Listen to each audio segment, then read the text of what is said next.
Seigneur, je te remets, Seigneur, ce moment entre tes mains, cette journée entre tes mains, Seigneur. Que tu mettes ta main puissante, Seigneur, sur nous, Seigneur. Vraiment, et sur les personnes qui nous suivent sur Facebook, Seigneur. Que ton Saint-Esprit nous touche encore ce matin, Seigneur, et vienne encore nous interpeller ce matin, Seigneur. Merci pour ton esprit, Seigneur. Merci pour ta sagesse, pour ton amour que tu portes envers tes enfants. Je te remets, Seigneur, ce moment, Seigneur, de louange entre tes mains. Ce moment de prédication, Seigneur, préparé par Lisa entre tes mains, Seigneur. Que tu nous donnes la compréhension, Seigneur, et l'intelligence de comprendre tout ce message, Seigneur.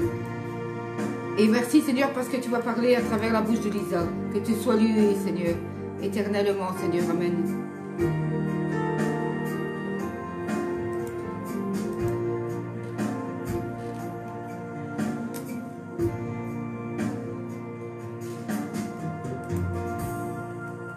Gloire à toi, Papa. Merci, Seigneur.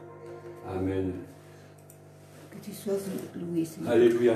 Voilà, donc Lisa a préparé un message et on va lui laisser la parole. Donc nous avons indiqué le thème, la connaissance enfle.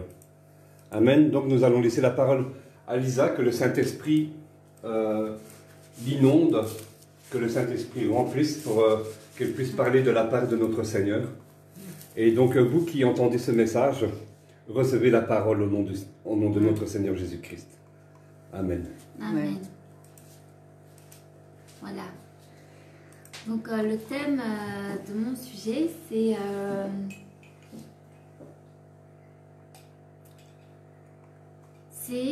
donc la connaissance enfle. Et donc du coup, quand je dis le mot connaissance, ce qui me vient à l'esprit, c'est une grande bulle avec rien d'autre à l'intérieur que de l'air. Donc cette bulle, elle grossit, elle grossit, elle grossit. Mais il suffit d'une petite aiguille pour la percer et à réduire cette bulle au néant.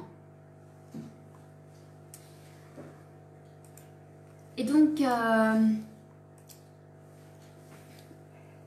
dans Matthieu chapitre 13, versets 5 et 6. Matthieu chapitre 13, versets 5 et 6. Oui. On trouve une parabole. Et papa va la lire. D'accord. Parce que ça va être le centre. Matthieu chapitre 13, versets 5 et 6. Versets 5 et 6. Matthieu 5 et 6. Voilà. Je lis au nom de Jésus-Christ l'évangile de Matthieu chapitre 13, versets 5 et 6. Vas-y.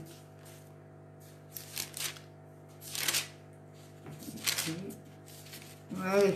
Voilà, il est écrit, une autre partie tomba dans des... C'est ça, hein? Exactement. Une autre partie tomba dans les endroits pierreux, Voilà. où elle n'avait exactement. pas beaucoup de terre. Exactement. Elle leva aussitôt, parce qu'elle ne trouva pas un sol profond. Mais quand le soleil parut, elle fut brûlée et sécha, faute de racines. Voilà. Donc, qu'est-ce qu'on apprend ici?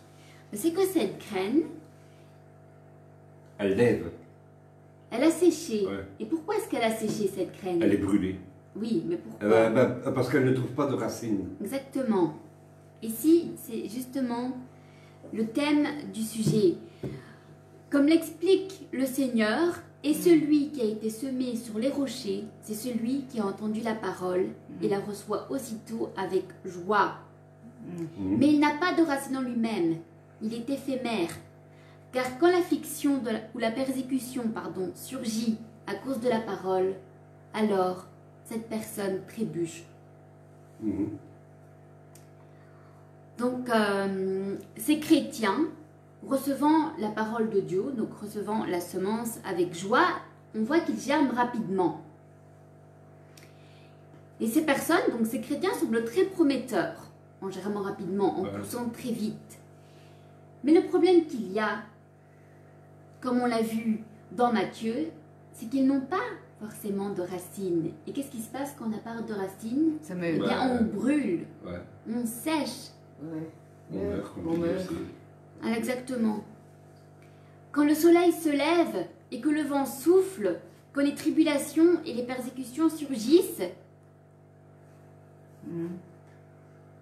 ben, qu'est-ce qu'elle fait, cette plante ou ces plantes? Ben, ces plantes, elles se dessèchent. Ouais. Et donc, ben, ces chrétiens, il semble que ce qu'ils montraient à l'extérieur ne correspondait pas à ce qu'ils étaient à À l'intérieur. l'intérieur. Exactement. Ils ont l'apparence de la piété à l'extérieur, mais à l'intérieur, ils en renient ce qui en fait la force. Exactement, c'est ça. Et qu'est-ce qui prouvait la superficialité et l'infidélité de ces personnes? C'est quoi? Qu'est-ce qui prouvait que ces personnes-là étaient superficielles et étaient infidèles au Seigneur? Qu'est-ce qui le prouvait? La façon dont ils agissent. Il y a le fruit. C'est quand il y avait eu des persécutions, Ouais. simplement les tribulations. Ouais. C'est là qu'on connaît les vrais Les vrais défauts. défauts. Sur le Amen. Voilà. Les persécutions mettent à l'épreuve la véritable substance que nous avons. Mhm. Les tribulations testent nos fondations, nos racines. Ouais, Et amen. si nous avons été construits sur la roche ou, Ben- sur du sable? En fait, comme tu le Oui. dis, les tribulations, c'est comme des tremblements de terre qui testent nos fondations. Exactement, c'est Ouais. ça. Exactement. Et donc, ben voilà, ils testent nos fondations. Donc, c'est-à-dire, ils testent si nous avons été construits sur une roche ou sur du sable. Amen. Voilà. Merci Seigneur. C'est donc la substance qui est importante. Ce que nous avons à l'intérieur et non la croissance. Ce n'est pas le fait de pousser vite qui est important, mais c'est le fait d'avoir des racines profondes et de bonnes racines. C'est ça qui est important. Amen. Et comment est-ce qu'on obtient cette substance qui nous rend forts, La qui fait prière. en sorte que nous ayons de bonnes racines? Par la connaissance de Dieu et la Ouais. Bible. Amen. Ouais, c'est ça. Ouais. Et La voyons parole ce de- que dit la Bible. La parole de Dieu est un bon terreau. Amen. Exactement, voilà. Voyons ce que dit la Bible dans 1 Corinthiens, chapitre 8, versets 1 à 3. 1 Corinthiens, chapitre 8, versets 1 à 3. Voilà. Ouais, c'est bon. Je vais plus facile. 1 Corinthiens, chapitre 8, verset Versets 1 à 3. Il nous dit lequel. Là, tu es dans 2 Chroniques. Ah ouais, excuse-moi. Excusez-moi. C'est vrai que... Excusez-moi. Alors là, On arrive dans 2 petites On doit- minutes. on est comme les Béréens, on doit vérifier ce que Lisa dit est conforme à la parole de Dieu. Donc Exactement. Verset on ouvre sagement la parole de Dieu. hein. combien tu as dit? Verset 8, Donc, chapitre 8. chapitre 8, verset 1 à 3.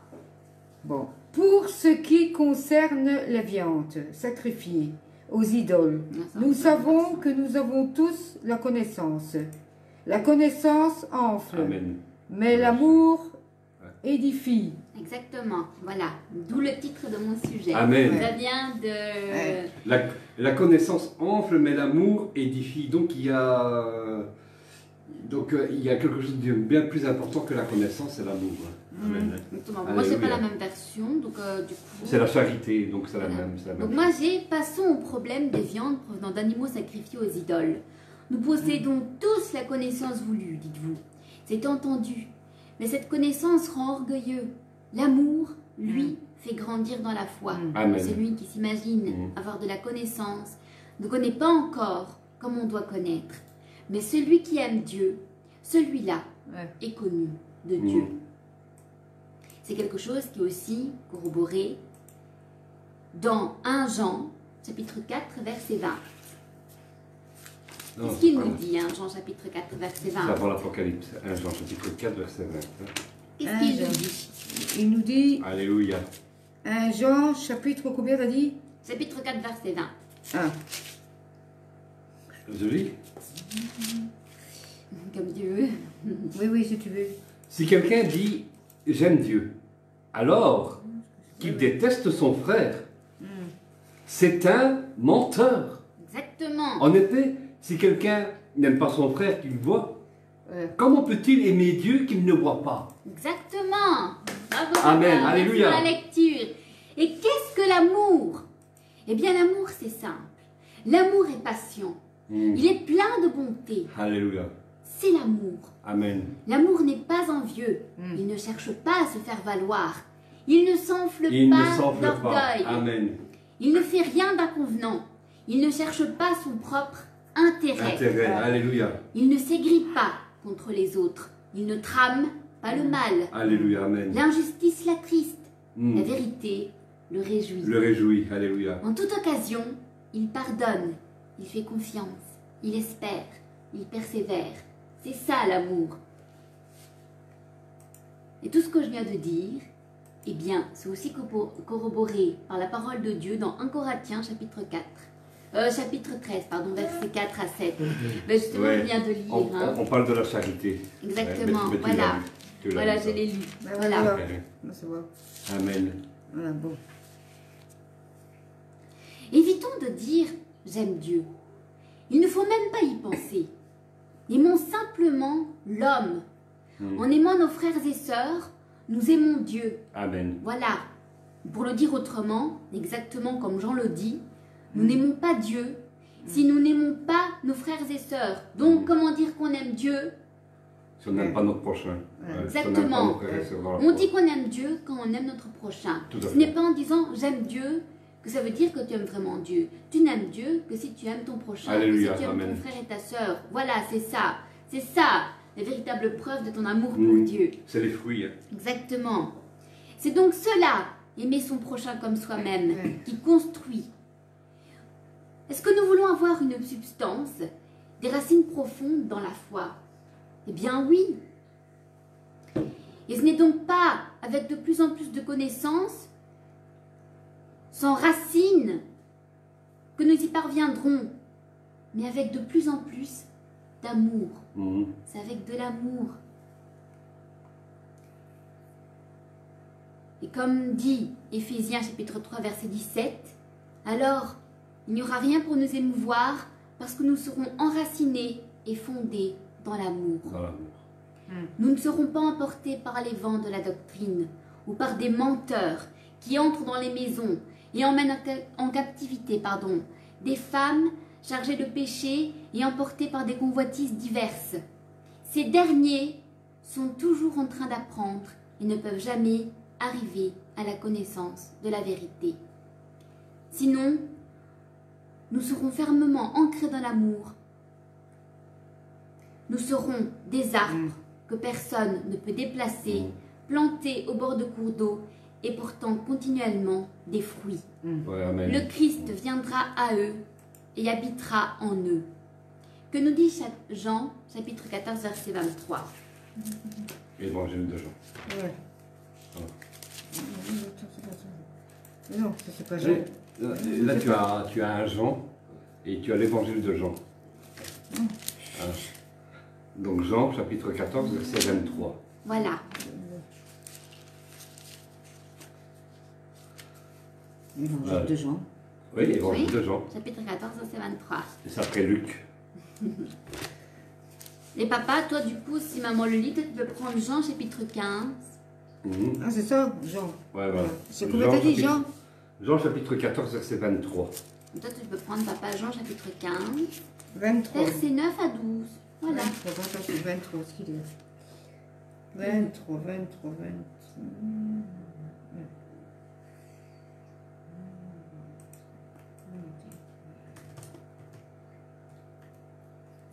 Voilà. Vas-y, maman. Je crois que j'ai mis la lampe, peut-être. Je sais pas. Tu as pris le verset? Attends, Oh, j'arrive. Oui.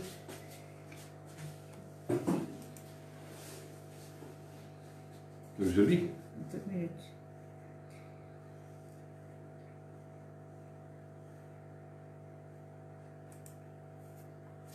Je sais pas, je le prends, j'ai pas bien. Ah, je vais lire. Bah, si tu veux, je peux le. Ouais, ouais, vas-y, dis-le. Attends, je vais le. Voilà. Donc, et toi, tu as bien pris Jean chapitre 15. Verset 9 à 12. Ok.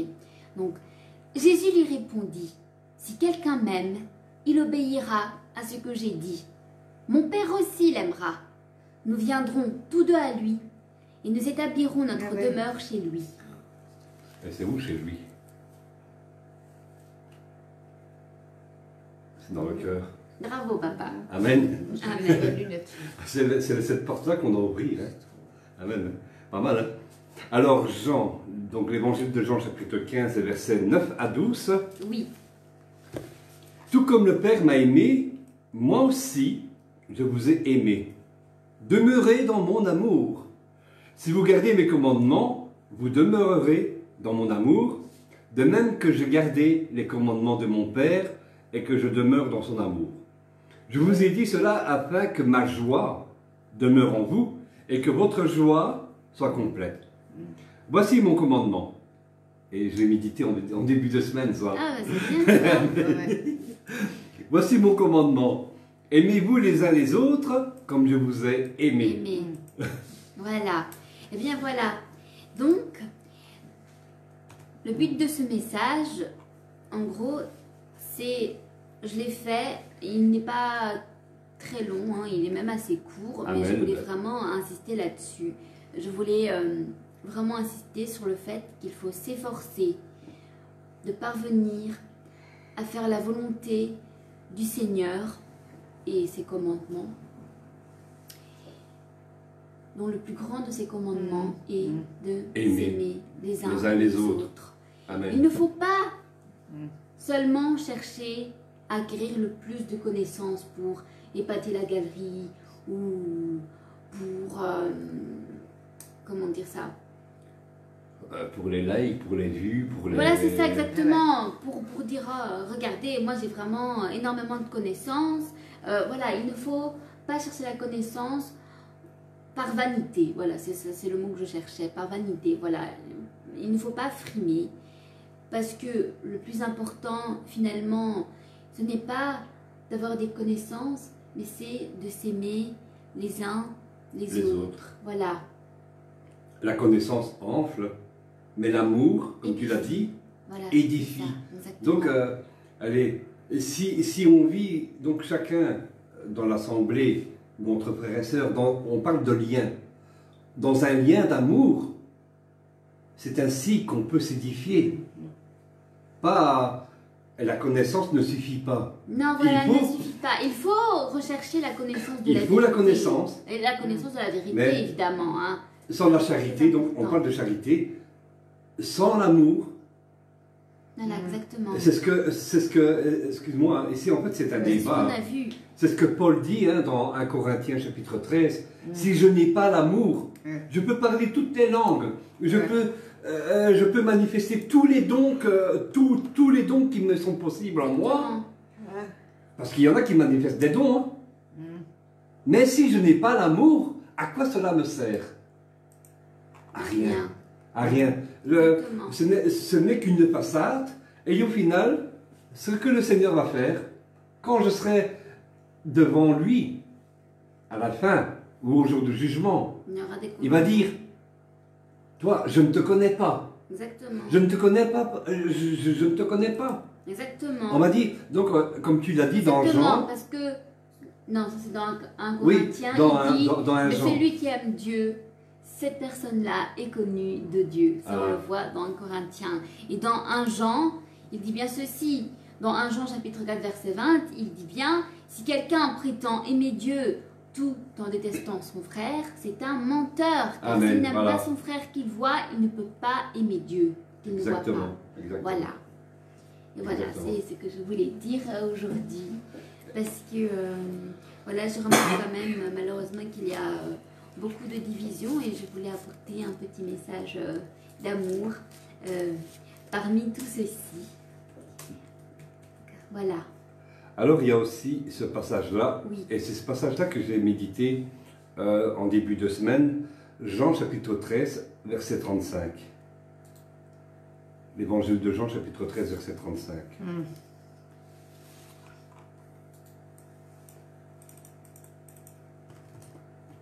Voilà. Tu veux le prendre? Oui. Voilà. Vas-y. À ceci, tous reconnaîtront que vous êtes mes disciples, à l'amour que vous aurez les uns pour les autres. Ah ben c'est bien que tu aies médité Voilà. cela, donc ça veut dire que... Donc c'était en début de semaine, j'ai médité cela. Ah ben, À ceci, voilà. tous reconnaîtront que vous êtes mes disciples, si vous vous aimez les uns les autres. Ah ben Donc, voilà, on donc ne- c'est un on ne peut signe, pas- voilà. On ne peut pas prétendre, Ouais. hein, on ne peut pas dire, ouais, j'aime Dieu, mais si tu n'aimes pas ton frère, Ah, et voilà, encore, exactement. hein, et même On n'aime la pas Dieu parole de parce Dieu, qu'on dit j'aime Dieu. On Voilà. aime Dieu quand on aime son prochain. la parole de Dieu va même encore un peu plus loin. Tu vois, dans la Torah, on devait rendre coup pour coup. Mais Oui. Jésus, lui, il va un peu plus loin, même envers ses ennemis. Aime ton prochain, comme toi-même. Quel exemple tu vas donner si tu haïs ton prochain? Tu peux les amener à Christ? Non. Non. Jamais, jamais. Ils vont te On, dire, on doit voir, oh, ben celui-là n'a pas d'amour, Non. c'est quoi ça pour un chrétien? Le- Je ne vais pas y aller. le païen doit voir ce fruit-là sur vous. Exactement. Vous savez, c'est pas pour le vanter, mais par exemple, la directrice de l'orphelinat où j'ai été élevé, une fois, elle me dit, j'ai vu des photos, et en fait, ce qui reflète sur toi, on ressent de l'amour. Ça doit se voir sur toi, ça doit se voir sur nous, mais ça ne doit pas être qu'une façade. Ça doit être, les gens qui t'observent doivent voir que ça vient de l'intérieur, doivent voir que cet amour vient de l'intérieur. Où doit habiter le Seigneur? Dans notre cœur. Et donc, tu vois, quand tu sors des paroles, les paroles ne sortent pas seulement de notre intellect, Non, non. mais De venir du cœur, ça vient du cœur. de l'âme. Voilà. Alléluia. Alléluia. Voilà, vous voyez, merci Lisa pour ce moment. Tu as fini, je crois. Oui, voilà. Voilà, merci pour ce moment de partage. Et donc, vous voyez, c'est ainsi qu'en fait, que le Seigneur aime nous voir. Hein, donc, je cite souvent 1 Corinthiens chapitre 14, verset 26, où Paul nous encourage à nous édifier les uns les autres. Et nous sommes là autour de la table, Lisa donne le partage, et on peut intervenir et on s'édifie là comme ça. Quelqu'un reçoit une exhortation, qu'il le partage. Quelqu'un reçoit un cantique, qu'il le partage, hein, etc., etc. Mais que tout se passe De l'amour. dans l'ordre. Ouais. Amen. Donc, voilà, vraiment, on a passé vraiment un excellent moment. Hein, et merci Seigneur. Si vous voulez, s'il y a quelqu'un qui veut terminer par la prière.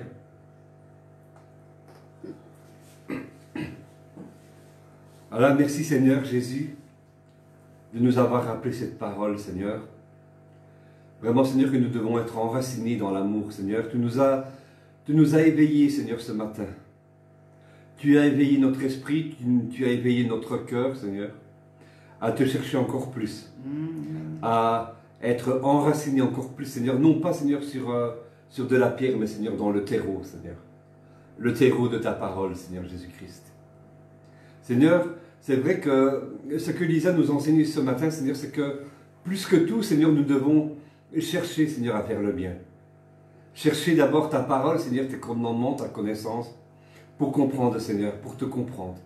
Pourquoi, Seigneur, quand toi tu étais sur la croix, alors que d'un mot, tu aurais pu anéantir tous ces gens, Seigneur, qui t'ont mis sur la croix, tous ces gens qui t'ont craché dessus, ces gens, Seigneur, qui t'ont planté l'épine, qui t'ont fouetté, qui t'ont planté les clous. D'un mot, Seigneur, tu aurais pu anéantir la terre, tu aurais pu anéantir ces hommes. Mais toi, Seigneur Jésus, sur la croix, et dans ton infini amour, Seigneur, tu as dit, Seigneur, pour nous, et pour notre salut, Seigneur, pour notre salut des générations bien après, Seigneur, de ce fait, Seigneur, quand tu étais sur la croix, tu as dit, pardonne-leur, parce qu'ils ne savent pas ce qu'ils font. Oh, merci, Seigneur Jésus, pour cette révélation. Merci, Seigneur, pour ta parole, pour la connaissance. Remplis-nous encore plus de ton amour, Seigneur. Seigneur, pour que nous puissions prier avec efficacité, surtout. Avec compassion. Que nous puissions ressentir, Seigneur, la compassion, l'amour que tu as, Seigneur, pour autrui. Apprends-nous, Seigneur, à ne pas nous juger, Seigneur. À ne pas nous juger l'un l'autre, Seigneur. Mais que nous puissions, Seigneur, discerner, Seigneur, vraiment, mais avec amour, Seigneur. Donne-nous ta parole, Seigneur Jésus. Donne-nous ta connaissance, Seigneur. Alléluia. Amen. Amen. Merci, Jésus-Christ, pour ta parole. Amen. Amen. Mais c'est vrai que Dieu regarde les personnes qui ont le cœur pur. Hein. Amen. Si tu vois les personnes dans la Bible, comme Abraham, Dieu est toujours avec lui. Moïse, Joseph, tu as vu par où ce qu'il est passé? Et Dieu les a élevés. Hein. Dieu regarde les cœurs, en fait. Amen. Il regarde l'amour, en fait, que nous avons aussi, les cœurs, le comportement. Dieu analyse tout, hein. Parce que Dieu, on ne peut rien cacher à la face de Dieu. Peut-être à l'homme, on peut montrer la bonne face à quelqu'un, mais qu'est-ce qui est au fond de nous? Il y a Dieu qui le connaît. Amen. Et Dieu est et c'est pour ça qu'il faut laisser au contrôle cela, pour que le Seigneur change ça. Amen. Qui nous amène vraiment à être vérité à l'intérieur et à l'extérieur. Et Jésus aime ça. Que nous soyons simples, mais vraiment que nous ayons de l'amour pour chacun et que nous soyons véridiques. Que nous soyons sincères. Véridiques. Vérité. Parce que c'est vrai que à l'extérieur nous pouvons être la meilleure personne du monde, mais à l'intérieur, c'est ça. Ouais. Donc il faut essayer d'être à l'intérieur comme l'extérieur, comme Dieu l'est, parfait. Bien sûr, nous ne sommes pas parfaits, mais essayons d'être à son image, l'exemple pour le monde. Parce qu'il y a tant de gens qui ont besoin, donc ils ont besoin de cet exemple, être une personne comme Dieu le désire. Amen. C'est pour ça que je bénis mes frères et mes sœurs qui nous suivent sur Facebook ce matin. Merci pour votre fidélité. Et confiez-vous en l'Éternel, parce que l'Éternel est toujours avec vous, présent. Même si vous vous dites, non, je me retrouve seul, il n'y a rien qui avance, mais le Seigneur est au contrôle de vos vies. Amen. Comme il est au contrôle de la vie de Lisa, de Roger, de moi, parce qu'on n'a pas eu facile, hein, nous autres, mais Dieu a toujours été présent dans nos vies. Donc soyez vraiment bénis, faites confiance à Dieu, parce que Dieu donne en son temps, Dieu teste les cœurs. Et Dieu donne en son temps, et il va faire des miracles, des grandes choses, si vous approchez plus de Dieu, et lui faisiez confiance. C'est la confiance que Dieu demande. Et ne soyez pas en doute, n'ayez pas des doutes, parce que cette chose-là n'arrive pas tout de suite, mais ayez confiance en Dieu, comme nous autres nous l'avons eu, et il va vous donner. Amen. Il va vous donner sa bénédiction, elle va être énorme. Soyez bénis, on vous aime, les frères et les sœurs qui nous suivent. Oui. Voilà, donc on se retrouvera donc la semaine prochaine où je partagerai le message de la Pentecôte. Hein. Amen. Soyez bénis, shalom shalom, à la semaine prochaine.